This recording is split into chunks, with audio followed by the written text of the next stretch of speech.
Assalamualaikum warahmatullahi wabarakatuh. Selamat pagi, siang, sore, dan malam teman-teman sekalian dan Asisten Praktik Desa Perangkat Lunak. Kami dari kelompok 2 akan mempresentasikan desain sistem yang kita buat, yaitu FloatGuard. Oke, untuk sebelum kita masuk dari penjelasan lebih lanjut, kami akan memperkenalkan terlebih dahulu. Perkenalkan, nama saya Muhammad Taufik Ramadan Oktavianto dengan NIM 3 digit terakhir 010. Saya Nika Nova dengan 3 digit NIM terakhir 074. Oke, mari kita mulai. Yang pertama adalah deskripsi sistem. Cloudguard adalah sistem informasi yang dirancang untuk membantu masyarakat dan petugas dalam penanggulangan banjir melalui pemantauan cuaca dengan integrasi API BMKG dan informasi posko evakuasi secara real time. Kemudian sistem ini memungkinkan masyarakat untuk menemukan posko evakuasi terdekat, mengakses jalur aman, menerima peringatan dini, serta melaporkan kondisi banjir di sekitar mereka. Sementara itu, petugas atau relawan dapat menggunakan fitur dashboard, pemantauan cuaca, koordinasi evakuasi, serta manajemen posko untuk memperbarui informasi secara real time dan memastikan distribusi bantuan lebih efektif. Untuk selanjutnya bisa dijelaskan oleh Mas Andika.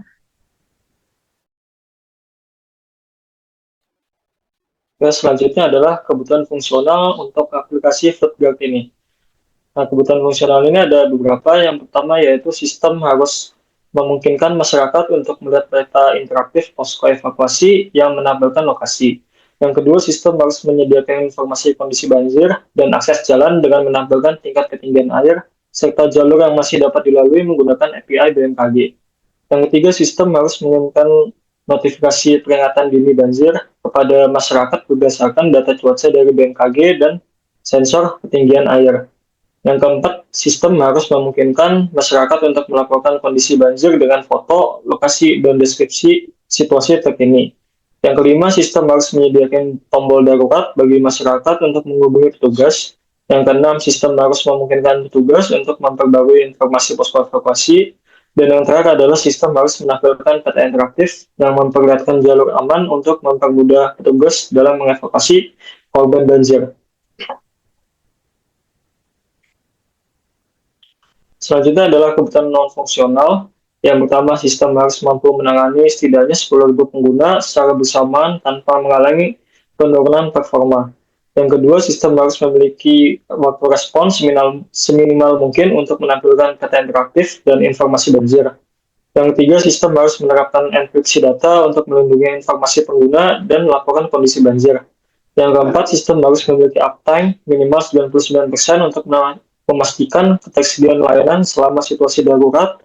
Yang kelima, sistem harus memiliki mekanisme pemulihan data otomatis untuk mencegah kehilangan informasi penting akibat gangguan teknis. Yang keenam, sistem harus dapat diperluas untuk mendukung peningkatan jumlah pengguna dan cakupan wilayah pemantauan banjir di masa mendatang. Dan yang terakhir adalah sistem harus memiliki akses berbasis peran, role-based access control untuk membedakan hak akses antara masyarakat dan petugas. Jadi yang pertama itu adalah memperbarui informasi posko petugas.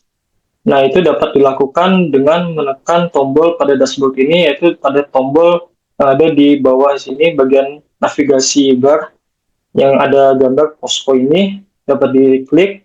Kemudian di sini ada muncul menu beberapa posko yang sudah ada di database. Dapat dipilih salah satu poskonya.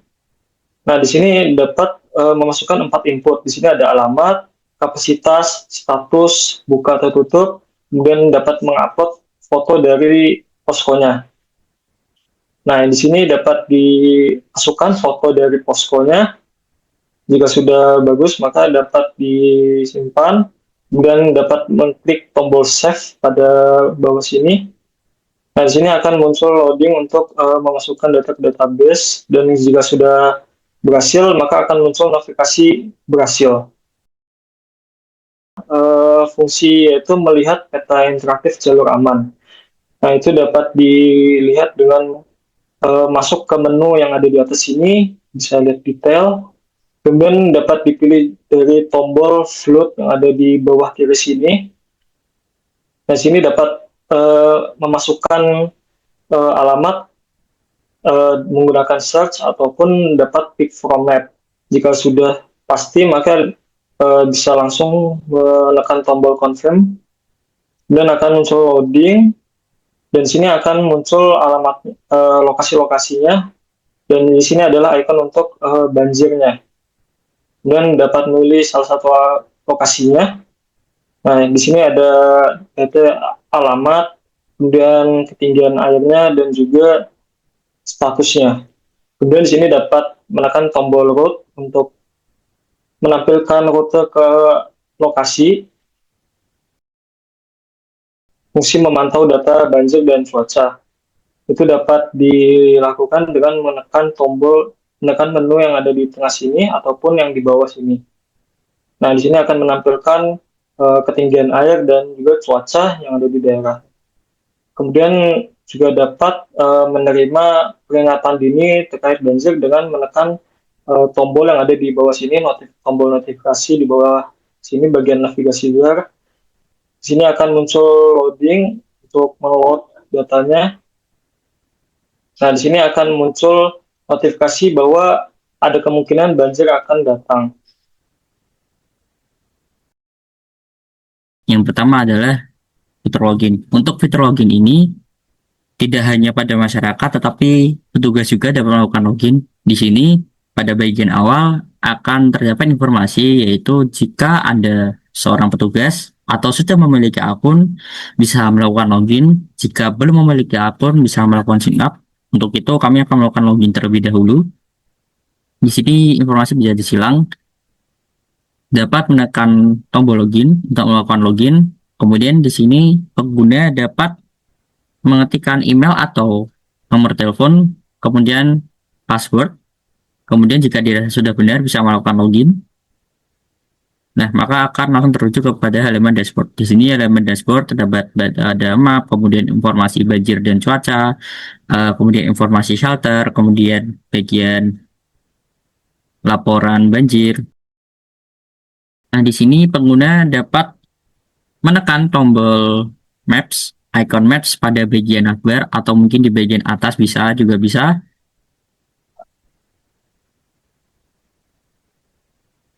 Nah, di sini pengguna dapat menekan tombol shelter di bagian kiri bawah.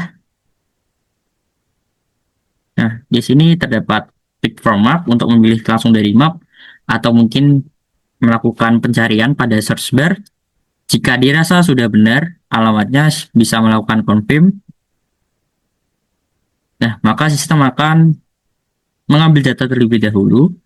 Kemudian sistem akan menampilkan lokasi-lokasi posko pada map interaktif. Di sini pengguna dapat memilih salah satu posko. Nah, kemudian terdapat informasi yaitu mulai dari alamat, kapasitas, status poskonya apakah buka atau tutup. Kemudian pengguna dapat menekan tombol root agar sistem menampilkan rute posko evakuasi. Pengguna dapat menekan bagian map dan bagian map pada daftar juga bisa. Kemudian sistem akan mengarahkan pada sini. Nah, pengguna dapat menekan tombol root di bagian kiri bawah. Nah, di sini pengguna dapat memilih dari map langsung atau melakukan pencarian pada search bar. Jika dirasa alamat sudah pasti, pengguna dapat melakukan confirm. Maka sistem akan mengambil data terlebih dahulu. Jika sudah selesai, nah di sini terdapat dua icon lokasi merah dan icon tempat yang mengalami banjir. Nah, di sini pengguna dapat memilih salah satu jalur. Nah, di sini terdapat tiga informasi. Yang pertama itu alamat, kemudian ketinggian air, dan status jalur tersebut buka atau tidak. Nah, kemudian pengguna dapat menekan tombol rute agar sistem menampilkan rute yang dituju. Di sini pengguna dapat menekan tombol notifikasi pada navbar. Kemudian sistem akan mengambil data terlebih dahulu mulai dari API BMKG dan dari sensor ketinggian air. Kemudian jika sistem sudah melakukan analisis, nah di sini terdapat peringatan dini banjir. Untuk fitur melakukan kondisi banjir, pengguna dapat menekan di bagian fitur flood report di bagian kanan bawah. Nah, kemudian akan diarahkan pada halaman formulir. Di sini terdapat pick location atau memilih lokasi. Kemudian, nah, pengguna dapat melakukan pemilihan lokasi atau langsung search saja. Nah, jika dirasa alamat sudah pasti, pengguna dapat melakukan confirm. Nah, kemudian bisa mengetikkan situasi terkini, kemudian juga bisa pengguna dapat melakukan upload gambar. Maka akan langsung diarahkan ke kamera. Jika dirasa sudah pas gambarnya, pengguna dapat mengirimkan gambar tersebut. Nah, jika dirasa sudah lengkap, maka pengguna dapat melakukan confirm untuk pengiriman laporan. Kemudian sistem akan melakukan pemeriksaan validasi data terlebih dahulu. Nah, jika validasi sudah selesai, maka pengguna menerima notifikasi bahwa laporan sudah diterima. Nah, di sini pengguna dapat langsung menekan tombol yang ada di tengah. Nah, kemudian pengguna dapat memilih lokasi kejadian banjirnya. Nah, di sini pick from map bisa melakukan pemilihan secara langsung atau melakukan pencarian pada search bar. Jika dirasa alamat sudah benar, pengguna dapat melakukan confirm. Nah, kemudian pengguna dapat mengetikkan situasi terkini. Kemudian jika dirasa laporan sudah benar, pengguna dapat mengirimkannya dengan menekan tombol confirm.